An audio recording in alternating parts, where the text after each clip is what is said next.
रासायनिक वल्गतकी।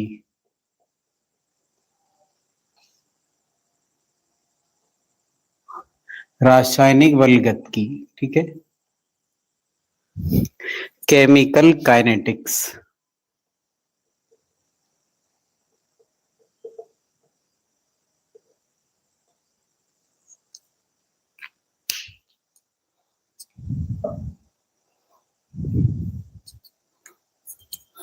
जरा अपने अपने नाम लिख के भेजना, नाम लिख के भेजना जरा। रंजना आ चुकी हैं, ठीक है। और नाम लिख के भेजें बेटा।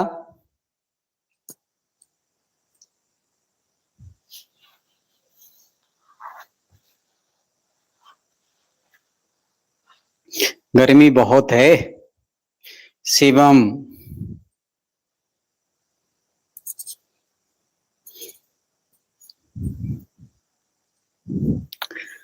चलो स्टार्ट करूं।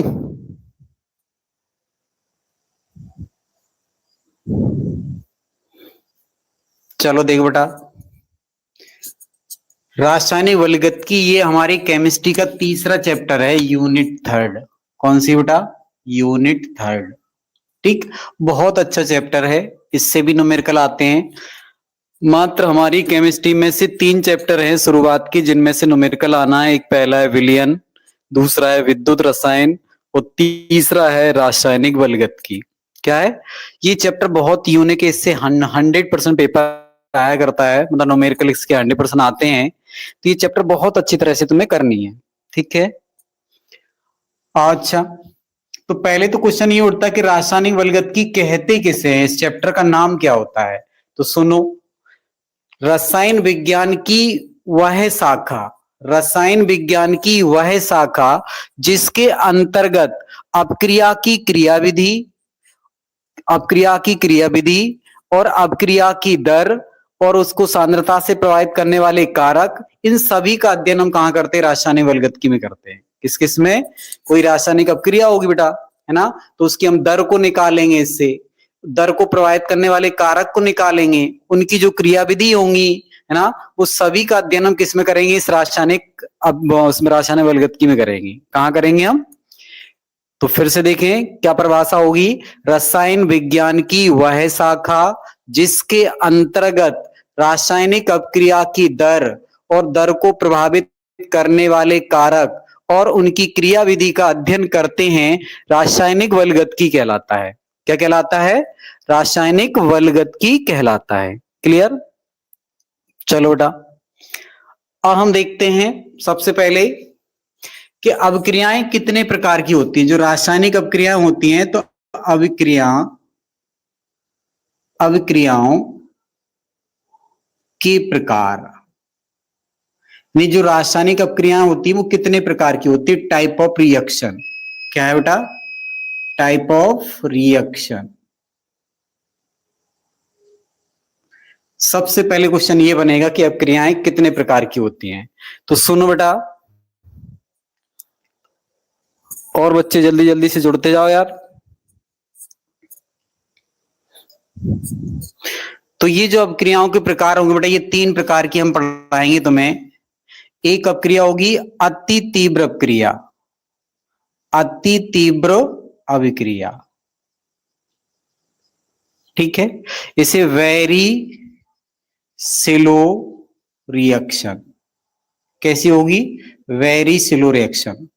एक अभिक्रिया होगी तुम्हारी अति मंद अभिक्रिया, अति मंद अभिक्रिया, ठीक है। और इसको कहते हैं very slow reaction, very slow reaction, ठीक है। एक अभिक्रिया और होगी, एक अभिक्रिया और होगी, वो कौन सी होगी बेटा? अति तीव्र अभिक्रिया को हम क्या बोलेंगे? पहले अति तीव्र अभिक्रिया, फिर अति मंद अभिक्रिया, फिर एक होती है मध्यम अभिक्रिया, है ना, या मंद अभिक्रिया कह सकते हैं अपन, मंद अभिक्रिया, मंद अभिक्रिया, स्लो रिएक्शन। इसको बेटा हम मध्यम मार्गी अपक्रिया भी कह देते हैं। क्या कह देते हैं इसे? मध्यम मार्गी अभिक्रिया।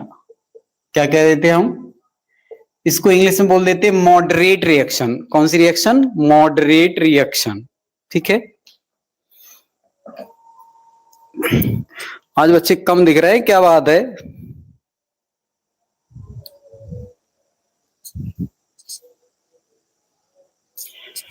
तो सबसे पहले तो हम ये वाली रिएक्शन उठाते हैं। कौन सी?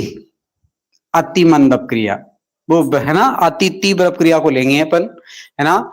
अब सुन लो थोड़ी सी बेटा, यहां पे ये होती है अपक्रिया की दर। आगे चल के सिखाना है। क्या सिखाना है? तो हाँ, ये वाली अपक्रिया कौन सी होंगी? वे रासायनिक अभिक्रियाएं जिनको पूर्ण होने में बहुत कम समय लगता है, सूक्ष्म समय लगता है। कैसा लगता है बेटा? वे रासायनिक अपक्रियाएं जिनको पूर्ण होने में अति सूक्ष्म समय लगता है। कितना लगता है बेटा? अति सूक्ष्म समय लगता है, अर्थात 1 पिको सेकंड से भी कम समय लगता है। तो कैसी डेफिनेशन दे देना? वे रासायनिक अपक्रियाएं जिनको पूर्ण होने में ना बहुत सूक्ष्म समय, अर्थात 1 पिको सेकंड से भी कम समय लगता है, अति तीव्र अपक्रियाएं कहलाती हैं। क्या कहलाती हैं? अति तीव्र अपक्रियाएं कहलाती हैं। मतलब क्या होता है? इन अपक्रियाओं को कंप्लीट होने पर, कंप्लीट का मतलब क्या होगा? ये जो रिएक्टेंट है ना, प्रोडक्ट में कन्वर्ट होने के लिए बहुत कम समय लगता है, अति सूक्ष्म समय। सूक्ष्म समय मतलब क्या हुआ यहां पर? यानी कि 1 पिको सेकंड से भी कम समय लगता है। कितने? इतने सेकंड से भी कम समय लगता है। ये अपक्रियाएं अभिकारक उत्पाद में पूर्ण रूप से बदल जाती हैं। तो सिस्टमैटिक परिभाषा कैसे लिखना? वे रासायनिक अपक्रियाएं जिनको पूर्ण होने में अति सूक्ष्म समय, अर्थात 1 पिको सेकंड से भी कम समय लगता है, अति तीव्र अपक्रियाएं कहलाती हैं। क्या हो जाएगा? अति तीव्र अभिक्रियाएं कहलाती हैं। इसका एग्जाम्पल कैसे याद रखना बेटा? तो सुनो, एग्जाम्पल याद रखने के लिए सबसे अच्छा तरीका है, इनको मिटा देते हैं हम।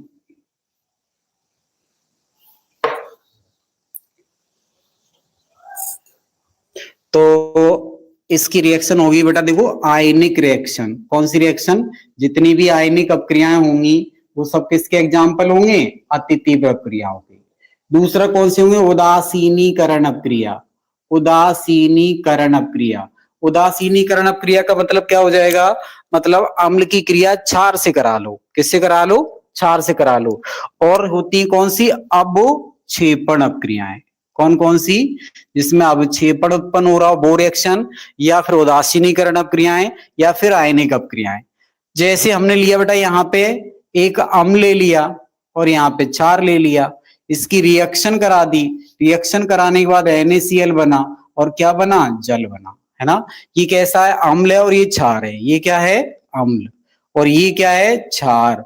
और ये दोनों एक दूसरे से उदासीन होंगे तो क्या बनाएंगे? लवण। तो ऐसी रिएक्शन क्या कहलाएगी तुम्हारी? उदासीनीकरण अपक्रियाएं, है ना। तो ये अपक्रियाएं हमेशा किसका काम करेंगी? अति तीव्र अपक्रियाओं के एग्जाम्पल होंगे। किसके होंगे? दूसरा एग्जाम्पल और ले लो, जैसे BaCl2 ले लो बेटा, और यहां पे सिल्वर नाइट्रेट से क्रिया करा दो। ये रिएक्शन जाके बनेगी वेरियम नाइट्रेट। क्या बनाएगी?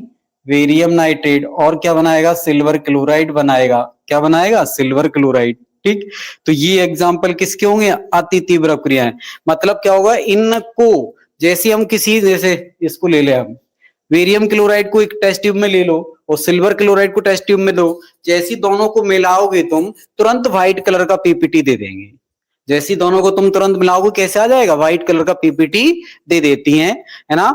इसलिए इन्हें क्या कहते हैं? अति तीव्र अपक्रिया कहते हैं। क्या कहते हैं? क्यों? इनको पूर्ण होने में ज्यादा समय नहीं लगता। आप जैसी अभिकारक इसको दोनों को मिलाओगे, ये तुरंत अभिक्रिया कर लेती हैं। ठीक है।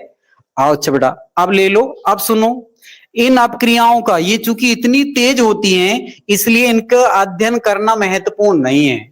मतलब इन अपक्रियाओं की तुम दर नहीं निकाल सकते। क्यों? इतनी फास्ट होती हैं। दर निकालने के लिए सूत्र क्या होता है? R=ΔC/ΔT होता है। अब इसमें सांद्रता में तुम्हें परिवर्तन देखना है, और कब देखना है? तुम्हें सूक्ष्म समय में देखना है। कब देखना है? सूक्ष्म समय में। अब इतना कम समय लगता है कि हम सांद्रता में परिवर्तन को पता ही नहीं कर पाते हैं। क्या नहीं कर पाते हैं, इसलिए ऐसी रिएक्शन का अध्ययन करना महत्वपूर्ण नहीं है, अर्थात ये अध्ययन की दृष्टि से महत्वपूर्ण नहीं है। क्या नहीं है? हाँ, लेकिन अध्ययन की दृष्टि से महत्वपूर्ण नहीं, ये बात सही है, लेकिन ऐसा नहीं कि पेपर में क्वेश्चन नहीं आएगा। पेपर में आपसे पूछ सकता है क्वेश्चन कि अति तीव्र अपक्रियाएं किसे कहते हैं, कोई दो उदाहरण लिखिए। क्या लिखिए? तो ऐसा नहीं कि हमने कह दिया अध्ययन की दृष्टि से इंपॉर्टेंट नहीं है, तुम याद ही नहीं करो, है ना। पेपर में तो आ सकती है, ठीक है बेटा। अब आती है तुम्हारी अति मंद अपक्रिया। कौन सी अपक्रिया? अति मंद अपक्रिया है। तो इसमें क्या होगा, कहां गया कपड़ा,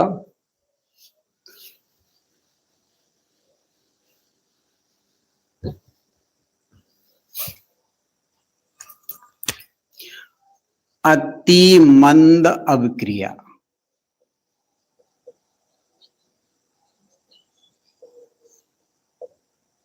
कौन सी होंगी? वेरी स्लो रिएक्शन, ठीक है। इसकी परिभाषा क्या होगी? वे रासायनिक अभिक्रियाएं जिनको पूर्ण होने में अधिक समय लगता है। कैसा समय लगता है? हो सकता है एक सप्ताह का समय लग जाए, एक महीनों का समय लग जाए, एक वर्षों का समय लग जाए। मतलब इन अपक्रियाओं के अभिकारक को उत्पाद में बदलने के लिए हो सकता है कि 7 दिन लग जाए, सप्ताह का टाइम लग जाए, हो सकता है ये 1 महीने में पूरी हो सकता है 1 साल में पूरी हो। तो ऐसी अपक्रियाओं को हम क्या कहते हैं? अति मंद अपक्रियाएं कहते हैं। क्या कहते हैं? तो कैसे क्वेश्चन बोलेंगे बेटा? वे रासायनिक अपक्रियाएं जिनको पूर्ण होने में सप्ताह, महीनों या वर्षों का समय लग जाता है, तो ऐसी अपक्रियाओं को अति मंद अपक्रियाएं कहते हैं। क्या कहते हैं? वे रासायनिक अपक्रियाएं जिनको पूर्ण होने में सप्ताह, महीनों या वर्षों का समय लग जाता है, उन्हें हम क्या कहते हैं? अति मंद अपक्रिया कहते हैं। क्या कहते हैं बेटा? ठीक, क्या डेफिनेशन याद हो गई क्या? सर मैंने किया है ये प्रैक्टिकल लैब में। किसने किया है? रंजना ने। वेरी गुड, क्या बात है। अब तुम नहीं कर पाओगे, लेकिन पूछो क्यों? क्योंकि अभी यहाँ पे लैब ही नहीं है। क्या नहीं है? ठीक, लेकिन हम तुम्हें मोबाइल पे कराएंगे। किस पे कराएंगे? मोबाइल पे दिखाएंगे ये चीजें, ठीक है। अच्छा, इसके उदाहरण देखो क्या होंगे बेटा। इसके उदाहरण क्या होंगे? जैसे कि लोहे पे जंग लगना। लोहे पे जंग लगने की जो प्रोसेस होती है, क्या बेटा ये 1 दिन में पूरी हो जाती है क्या? लोहे पे जंग क्या 1 दिन में पूरी हो जाती क्या? नहीं होती। उससे कौ साल लग जाए, 1 साल लग जाए, 2 साल लग जाए, है ना। दूसरा क्या होगा? हाइड्रोजन परऑक्साइड का अपघटन। अब क्या हो? हाइड्रोजन परऑक्साइड का विघटन हो। क्या बेटा? विघटन, है ना। अगर इसका विघटन भी कराओगे तो भी कैसी क्रिया है? बहुत स्लो रिएक्शन होती है। कैसी स्लो रिएक्शन होती है? दूसरा क्या हो सकता है बेटा? दूसरा जैसे लोहे पे जंग लगना, ये बहुत स्लो प्रोसेस है। कैसी है? अब सुनो, चूंकि ये अपक्रियाओं में समय ज्यादा लगता है, तो तुम देखो इनकी क्या दर पता कर सकते हैं हम? क्या नहीं पता कर सकते। क्यों? यहाँ पे समय बहुत ज्यादा लगेगा। अब ज्यादा समय में सांद्रता परिवर्तन देखना तो बहुत समय लगेगा। ऐसा तो नहीं हम 1 साल तक छत पे बैठे रहेंगे, देखते रहेंगे रिएक्शन कब हो रही है। क्या? तो समझ में आ रहा है? तो इनको ये भी अध्ययन की दृष्टि से महत्वपूर्ण नहीं है। किसकी दृष्टि से? अध्ययन की दृष्टि से ये रिएक्शन भी महत्वपूर्ण नहीं है। क्यों नहीं है? क्योंकि इनके अध्ययन करने के लिए बहुत अधिक समय की जरूरत पड़ती है और इतना कोई इंतजार कर नहीं पाता है। ठीक है, तो ये दोनों क्वेश्चन कंप्लीट है। क्वेश्चन ऐसे पूछे जाएंगे, रासायनिक अपक्रियाएं कितने प्रकार की होती हैं, उनको उदाहरण देकर समझाइए। या ऐसे पूछ सकता है अति तीव्र अपक्रियाएं किसे कहते हैं, इसके कोई 2 उदाहरण लिखिए। या क्वेश्चन पूछेगा अति मंद अपक्रिया किसे कहते हैं, इसके कोई 2 उदाहरण लिखिए। क्लियर? अब सुनो बेटा, यहाँ पे नेक्स्ट क्वेश्चन आता है तुम्हारा कौन सा? मंद अपक्रिया का। किसका? मंद अपक्रिया। मंद अपक्रिया क्या होती? तो सुनो, वे रासायनिक अपक्रियाएं जिनको पूर्ण होने में मिनटों का समय लगता है। किनका? मतलब ऐसी रिएक्शन, है ना, वे रासायनिक अपक्रिया जिनको पूर्ण होने में मिनटों का समय लगता, तो ऐसी अपक्रिया कहलाती मंद अपक्रिया। क्या कहलाती बेटा? मंद अपक्रिया। मंद अपक्रिया का मतलब मॉडरेट रिएक्शन, है ना, स्लो रिएक्शन, है ना। स्लो रिएक्शन मतलब इनको पूर्ण होने में कितना समय लगेगा, मिनट का समय लगेगा। जैसे तुमने मिला है 1 आध मिनट में पूर्ण हो जाएगी, क्या हो जाएगी। तो ऐसी अपक्रिया क्या कहलाती है, मंद अपक्रिया कहलाती है। और पेपर की दृष्टि से ये अपक्रिया बहुत महत्वपूर्ण है। किसकी दृष्टि से बेटा, पेपर की दृष्टि से ये वाली रिएक्शन बहुत इंपॉर्टेंट है। कैसी है, तो ये रिएक्शन याद हो जाएंगी आराम से, परिभाषा भी याद हो जाएंगी। ठीक, कोशिश करना जल्दी से याद हो जाएंगी। ठीक है, कठिन नहीं है चैप्टर, बहुत सरल चैप्टर है। चलो अब क्या बात है, प्रियंका मुझे नहीं दिख रही हैं। अच्छा, ये तीनों परिभाषाएं किस किस को याद हो गई, जरा यस लिख के भेजना। जिस जिसको तीनों डेफिनेशन याद हो गई है वो जरा यस लिख के भेज दो।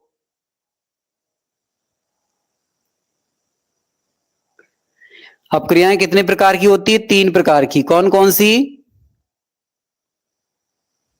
कौन कौन सी होंगी। अति तीव्र अपक्रिया, अति मंद अपक्रिया और मंद अपक्रिया। अति तीव्र अपक्रिया का क्या होगी परिभाषा, वे रासायनिक अपक्रियाएं जिनको पूर्ण होने में बहुत सूक्ष्म समय अर्थात 1 पिको सेकंड से भी कम समय लगता है, तो ऐसी अपक्रियाओं को कहते हैं अति तीव्र अपक्रियाएं। और इनको अध्ययन की दृष्टि से ये इंपॉर्टेंट नहीं होती है। अति मंद अपक्रिया क्या हो जाएंगी, वे रासायनिक अपक्रियाएं जिनको पूर्ण होने में, है ना, सप्ताह, महीनों या वर्षों का समय लग जाता है, तो ऐसी अपक्रिया को कहते हैं अति मंद अपक्रियाएं। क्या कहते हैं, अति मंद अपक्रियाएं। और ये भी अध्ययन की दृष्टि से महत्वपूर्ण नहीं है कि उसमें बहुत ज्यादा समय लगता है। अब आता मंद अपक्रिया है, स्लो रिएक्शन, तो वे रासायनिक अपक्रियाएं जिनको पूर्ण होने में मिनटों का समय लगता है, ऐसी अपक्रियाओं को बोलते हैं मंद अपक्रिया। क्या कहते हैं बेटा, मंद अपक्रिया। ठीक है, चलो अब इसके बाद मुझे पढ़ना है कि अभिक्रिया की दर किसे कहते हैं। क्या पढ़ना बेटा, बहुत इंपॉर्टेंट है, ये पेपर में 100% आता क्वेश्चन। अभिक्रिया की दर, की दर, है ना, या अभिक्रिया का वेग, का वेग। अपक्रिया की दर या अपक्रिया का वेग। क्लियर, तो परिभाषा सिखा दूं। Rate of reaction, rate of reaction. ठीक है, देखो बेटा यहां पे R इक्वल टू होता है delta C upon delta T. Delta T क्या होता है, देखो डेल्टा जब बढ़ लग जाता है तो इसका मतलब होता है सांद्रता में परिवर्तन, इसका मतलब होता है समय में परिवर्तन, है ना। यानी कि अपक्रिया की दर, क्या दर जो होगी वो delta C upon delta T होगी। अब जो सांद्रता होगी वो क्या होगा, जैसे हमने ए प्लस बी ले लिया, ये अभिकारक हो गया, ये सी प्लस डी क्या ले लिया, उत्पाद ले लिया, है ना। तो यहाँ पे जो सांद्रता में परिवर्तन आएगा वो अभिकारक की सांद्रता या उत्पाद की सांद्रता होगी। क्या होगी बेटा, किस किस की, अभिकारक की या उत्पाद की सांद्रता में परिवर्तन होगा। तो परिभाषा कैसे बनानी तुम्हें, कैसे बोलेंगे बेटा, तो सुनो। एकांक समय में, यदि मैं समय कितना ले लूं, एकांक ले लेता हूं, है ना। तो एकांक समय में किसी रासायनिक अपक्रिया के अभिकारक या उत्पाद की सांद्रता में परिवर्तन को अभिक्रिया की दर कहते हैं। देखो, एकांक समय में किसी रासायनिक अपक्रिया के अभिकारक या उत्पाद की सांद्रता में परिवर्तन को अभिक्रिया की दर कहते हैं। इसे R से प्रदर्शित करते हैं। किससे प्रदर्शित करते हैं, तो डेफिनेशन एक बार फिर से बोले बेटा। एकांक समय में किसी रासायनिक अपक्रिया के अभिकारक या उत्पाद की सांद्रता में परिवर्तन को अभिक्रिया की दर कहते हैं, इसे R से प्रदर्शित करते हैं। ये पेपर में 100% आने वाला क्वेश्चन है बेटा, बहुत अच्छी तरह से याद कर लेना। एक बार मैं और सिखाना चाहता हूं। एकांक समय में किसी रासायनिक अपक्रिया के अभिकारक या उत्पाद की सांद्रता में परिवर्तन को अभिक्रिया की दर कहते हैं, इसे R से प्रदर्शित करते हैं।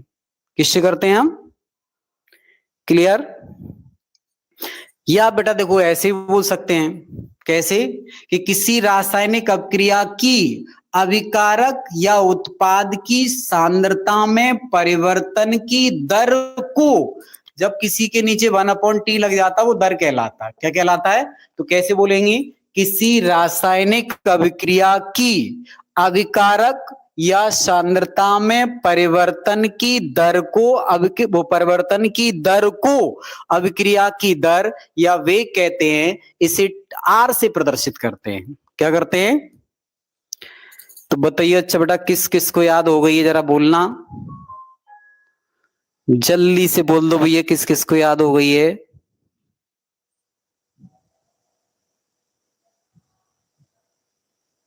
आर तो प्रेशन क्या लिखा? निखिल यादव को याद हो गया है।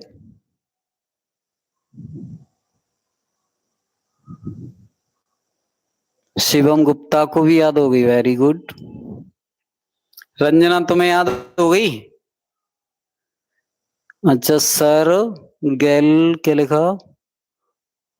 गैल्वेनिक सेल क्या होता है? बेटा ये पढ़ाएंगे अभी, इलेक्ट्रोकेमिस्ट्री पढ़ाएंगे अब, इसमें ने पूछा अभी तो। ये अब जब विद्युत रासायनिक श्रेणी पढ़ा वो पढ़ाएंगे ना विद्युत इलेक्ट्रोकेमिस्ट्री, तब उसमें आएगा। अभी देखो विद्युत रासायनिक सेल पढ़ाना, उसमें आएंगे गैल्वेनिक सेल। जब विद्युत रासायनिक सेल का हम वर्णन कराएंगे तब गैल्वेनिक सेल है ना, सीसा संचयक सेल और शुष्क सेल, ये सारी कंडीशन, डेनियल सेल, ये सारे सेल वहीं पढ़ाए जाएंगे। रंजना को भी याद हो गया, ये कैसे? अच्छा वेरी गुड, सबको याद हो गया। कल देखता हूं मैं क्लास में, सबसे पहले यही क्वेश्चन पूछेंगे तुमसे, ठीक है? चलो अच्छा, अब बेटा दर निकालना और सिखा देते तुम्हें हम। क्या सिखा देते? कैसे दर निकाली जाती है, तो सुनो बेटा। हमने जैसे ये लिया, ये रासायनिक अपक्रिया है, इसकी मुझे दर निकालना, तो दर कैसे निकाली जाएगी? आर इक्वल टू क्या होगा? अब इसकी सांद्रता में परिवर्तन करना है तो यहाँ पे देखो डेल्टा लगा दो, और ए ऐसे लिख दो सक्रिय द्रव्यमान में, और यहाँ पे डेल्टा टी कर दो। तो ए की अपक्रिया की दर, ए अभिकारक की अपक्रिया की दर हो गई, ठीक। अगर इसकी निकालना तो इसको कैसे निकालेंगे बी के लिए? तो आर इक्वल टू डेल्टा सक्रिय द्रव्यमान V अपॉन डेल्टा टी। अब चूंकि हम बार बार नीचे ना लिख के हम डायरेक्ट सीधे सामने लिख देंगे, तो डेल्टा V और अपॉन डेल्टा टी, और यहां पे क्या हो जाएगा? डेल्टा C और डेल्टा टी। यहाँ पे क्या हो जाएगा? डेल्टा D और यहाँ पे डेल्टा टी। अब बेटा देखो यहाँ पे चिन्ह का उपयोग करना होगा। किसका करना पड़ेगा? चिन्ह का।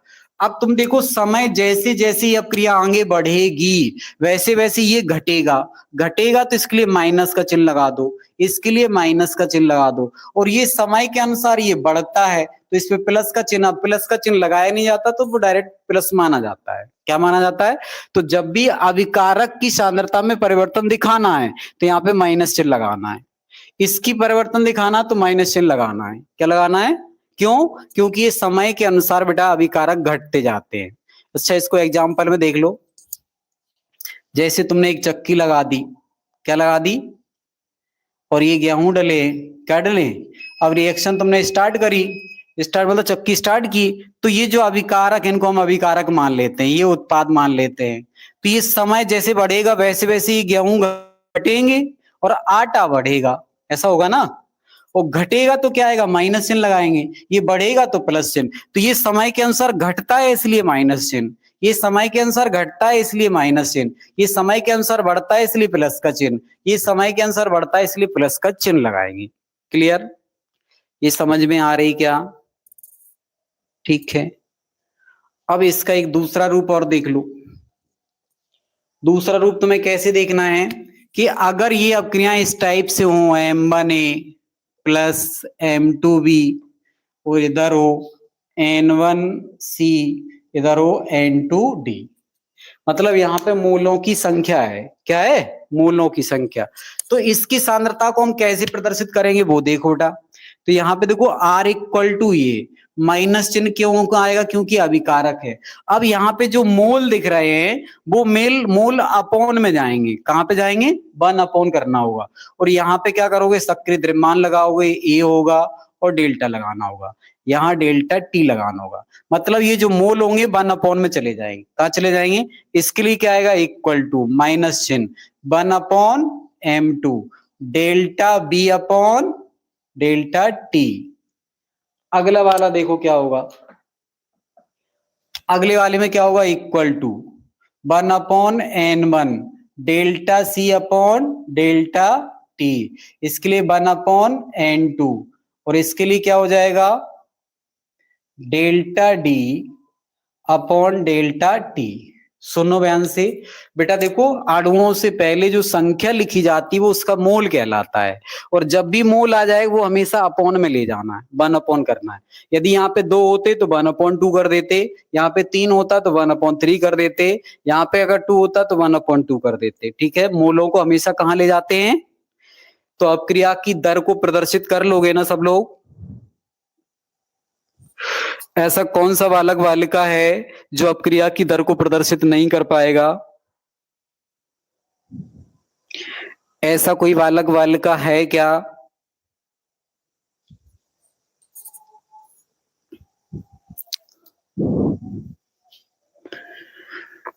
सर हम ये कहाँ रहे थे कि ऑटो रेसिस्टेंस भी होता है। प्रियंका, मैं कई बार कहता हूं कि देखो बेटा पीछे की कुछ चीजें भूल जाया करो। जहां चैप्टर होते हैं वहां पे सब आते हैं। अब ये बेटा पढ़ते पढ़े प्रैक्टिस में आएगा। आर को इंग्लिश में कहते हैं हम क्या? देखो दर को कहते हैं रेट। दर को हम क्या कहते हैं? रेट। और रेट का पहला वर्ड क्या है? आर, इसलिए आर से प्रदर्शित कर देते हैं हम। अब ऐसा नहीं कि देखो रासायनिक अपक्रिया पढ़ रही हो तो यहाँ पे प्रतिरोध की जरूरत क्या है तुम्हें? यहाँ पे तो केवल अपक्रियाओं की दर पता करना है, सांद्रता पता करना है। यहाँ पे फिर हमें प्रतिरोध से कोई लेन देना नहीं होता है क्या? अब ऐसा तो होगा नहीं कि अब कहीं जहां भी सी दिखेगा बोले सर ये तो संधारित्र है, वो हमारे फिजिक्स वाले सर ने पढ़ाया था क्या? नहीं, तुम ये भी तो कह सकते हो कि सर हमारे फिजिक्स वाले सर ने तो पढ़ाया सी सांद्रता होता है, आप सी उत्पाद लेके चल रहे हो। हमारे सर ने तो ये कुछ और पढ़ाया था, यहाँ कुछ। तो बेटा देखो कुछ चीजें होती है वो चैप्टर में वहीं भूल दिया जाती है। अब ऐसा नहीं होगा कि अब जहां जहां एम लिखा जाएगा वो मोलरता ही कहलाएगा, जहां जहां पे एन आएगा वो नॉर्मलता ही कहलाएगा पूरी फिजिक्स केमिस्ट्री बायोलॉजी में। ऐसा नहीं होता बेटा, चैप्टर बाई चैप्टर वो लिए जाते हैं। ये पढ़ते पढ़ते धीमे धीमे तुम्हें भी प्रैक्टिस हो जाएगी। ठीक है ना? ऐसी कोई हेडिंग नहीं लो, है ना? धीमे धीमे जैसी पढ़ोगे बेटा तो समझ में आने लगती। क्यों? अब तुम्हें पता है रासायनिक अपक्रिया की जो दर पढ़े इसमें केवल या तो अपक्रियाओं की सांद्रता पता करेंगे, दर पता करेंगे, केवल इतनी जानकारी। यहाँ मुझे प्रतिरोध, विशिष्ट चालकता, विशिष्ट प्रतिरोध, इनसे कोई लेना देना नहीं होता है। ठीक है, तो ऐसा नहीं है बेटा कि अब जहां भी आर आएगा वो प्रतिरोध ही कहलाएगा। ठीक है, अब यहाँ पे जो आर लेना, अब वो बात अलग, कुछ अपक्रियाओं में स्मॉल आर से प्रदर्शित कर देते, कहीं कैपिटल आर से कर देते हैं। ठीक है, कई बार हम ऐसा करेंगे अपक्रिया की दर को स्मॉल एच से प्रदर्शित कर लेंगे, है ना? तो ऐसा नहीं है कि सर अब ये वही चलेगा सब। ठीक है बेटा, यहाँ पे आर किसको लेके चलना तुम्हें? अपक्रिया की दर या वेग को लेके चलना है। ठीक है, और कोई समस्या? मोलारिटी भी हो सकता है। मैं यही तो बेटा बता रहा हूं कि जिस चैप्टर को है ना उस चैप्टर के क्वेश्चन वहीं छोड़ दिया करो। अब ऐसा नहीं है कि अब मोलरता पूरी दुनिया में जब भी एम कहीं कोई मनोज सर लिखेगा, क्या लिखेगा? मान लो हमने धोखे में ऐसे लिख दिया मनोज सर और शॉर्ट में हमने दिया एम सर, है ना? तो तुम यही कहोगे क्या मोलरता सर? क्यों? ऐसा होगा क्या? नहीं होगा ना। मतलब वो तुम्हें यही तो समझाना चाह रहा हूँ बेटा कि चैप्टर जो चैप्टर जहां होते वहीं पढ़ो उसको। ठीक, अगला चैप्टर आता अगले फिर से पढ़ो। ये पढ़ पढ़ के प्रैक्टिस की जाती है। आप 2 4 6 बार पढ़ोगे समझ में आने लगेंगे। ठीक है ना? क्या लिख रही है? नहीं मतलब प्रियंका क्या कह रही बेटा?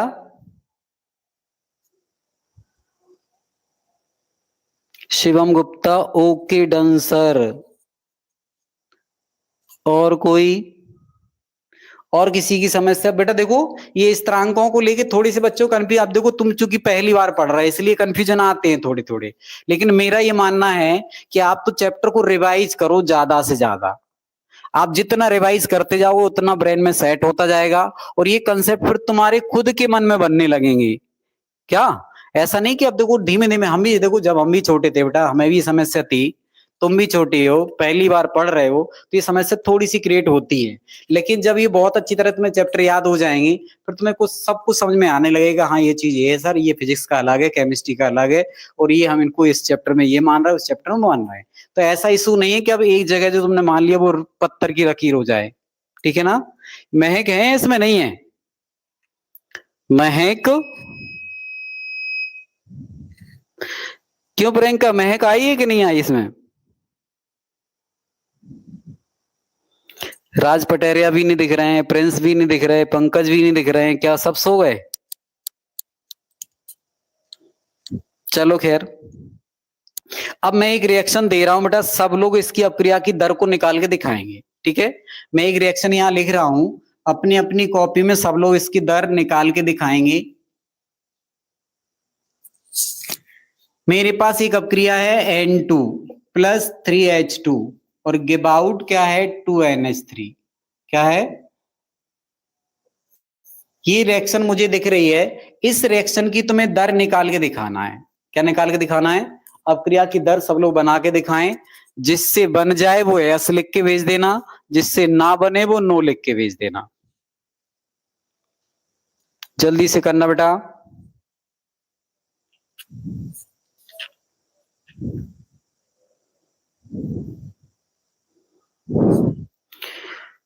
वो लाइव क्लास पढ़ने नहीं आती है। ठीक है, उससे कह दो आदत डालो लाइव पढ़ने की, क्योंकि मोदी जी कह रहे हैं कि ऑनलाइन वर्किंग करना है।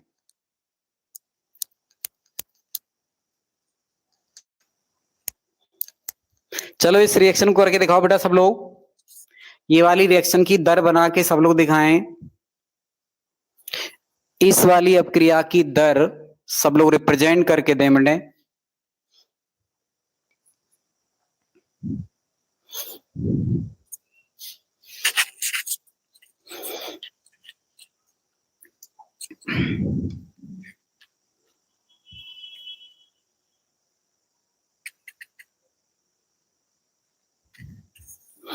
बेटा देखो कितनी बार समझाते, देखो प्रेजेंट में जिया करो।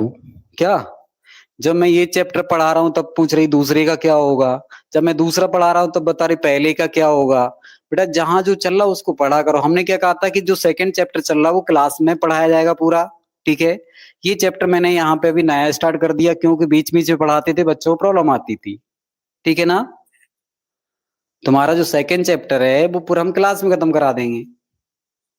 यहाँ पे जो चैप्टर चलेगा वो कौन सा चलेगा? केवल यूनिट थर्ड चलेगी, या फिर हम न्यूमेरिकल कभी क्लास लेना होगी तो न्यूमेरिकल की लेंगे। ठीक है? ऋतिक सेड हाय, बन गया?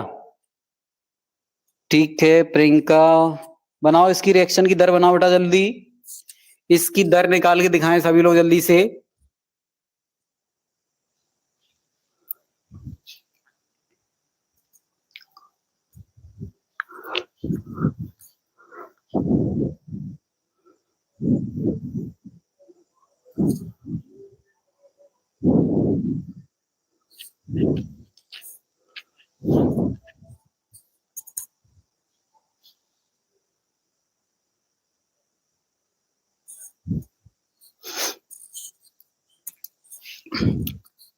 बन गई क्या?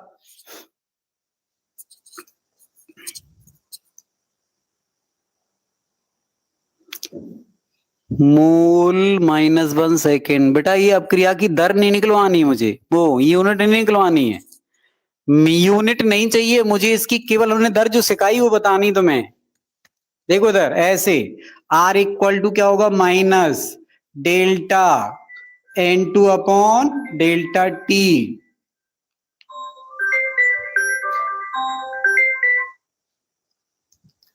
और इसके लिए क्या दर निकलेगी? -1/3 delta H2 upon delta T। इसके लिए क्या होगा? 1/2 डेल्टा NH3 और अपॉन डेल्टा T। ये दर अभी तो हमने यूनिट निकालना तुम्हें सिखाया कहाँ है? इस तरह से इसकी दर बनेगी। क्या बनेगी बेटा? अभी मैंने इकाई नहीं पूछी तुम लोगों से।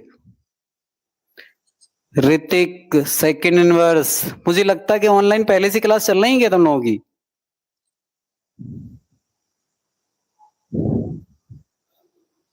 अभी बेटा मैंने यूनिट तो किसी से पूछी नहीं है ना, पूछी किसी से यूनिट क्या?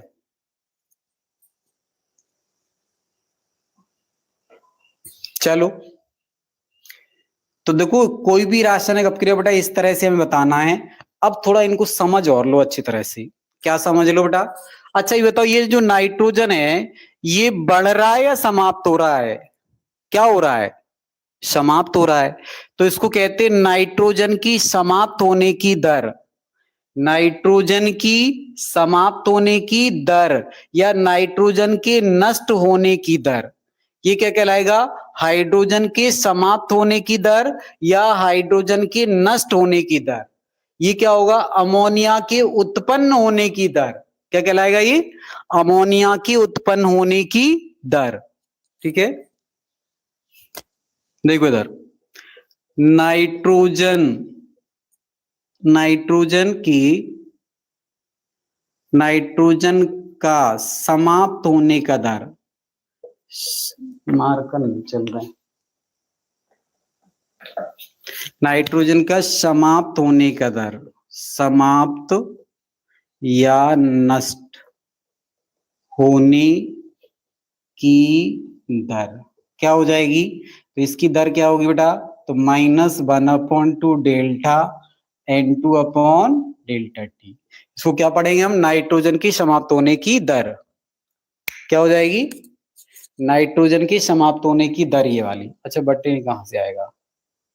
ठीक है, ऐसी क्या लिख लेना यहाँ पे?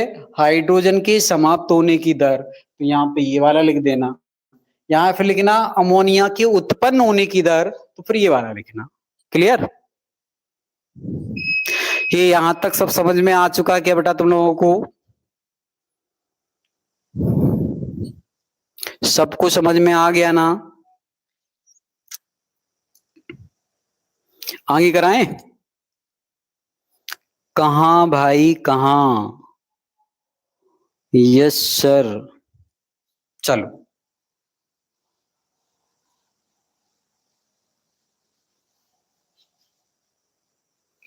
अब तुमसे पूछा जा रहा है अपक्रिया की दर की इकाई। दर की इकाई क्या पूछ रहा है बेटा? इकाई कैसे निकलेगी? तो सुनो, R इक्वल टू क्या होता है? ΔC/ΔT होता है। C क्या होती है? सांद्रता होती है। उस सांद्रता की इकाई क्या बनेगी? तो सांद्रता की इकाई बनेगी मोल प्रति लीटर। क्या बनेगी? और इसकी इकाई क्या बनेगी? सेकेंड। क्या बनेगी? तो इसकी इकाई क्या होगी? मोल प्रति लीटर सेकेंड, या लिखेंगे अपन mole litre inverse second inverse. क्या होगी? अब क्रिया की दर की इकाई क्या बनेगी? मोल लीटर इनवर्स सेकेंड इनवर्स या मोल प्रति लीटर सेकेंड। अगर अपक्रिया गैसी है बेटा, कैसी है? अगर अपक्रिया गैसी है, कैसी है? गैसी है, तो क्या हो जाएगा? तो इसकी क्या होगी? यहां पे देखो बेटा, तो फिर इसकी इकाई करेंगे एटीएम प्रति सेकेंड। क्या हो जाएगी? या फिर एटीएम सेकेंड इनवर्स। क्या हो जाएगी?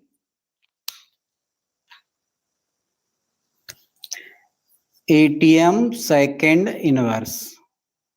ठीक, कब?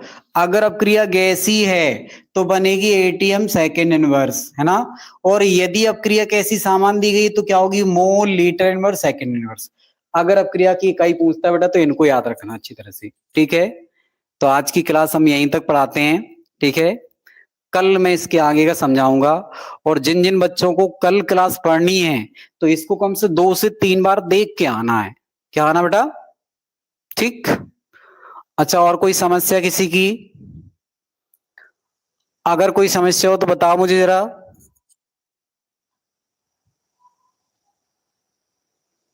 ये ऋतिक फिर आ गया, ये क्या हो गया? मोल लीटर इनवर्स सेकेंड इनवर्स। ठीक है, इसकी इकाई होगी बेटा, क्या होगी? ये किसकी अपक्रिया की दर की इकाई ये होगी। ठीक है ना? बिल्कुल सही है, वेरी गुड। चलो अब सो तुम लोग आराम से, ठीक है? Okay bye.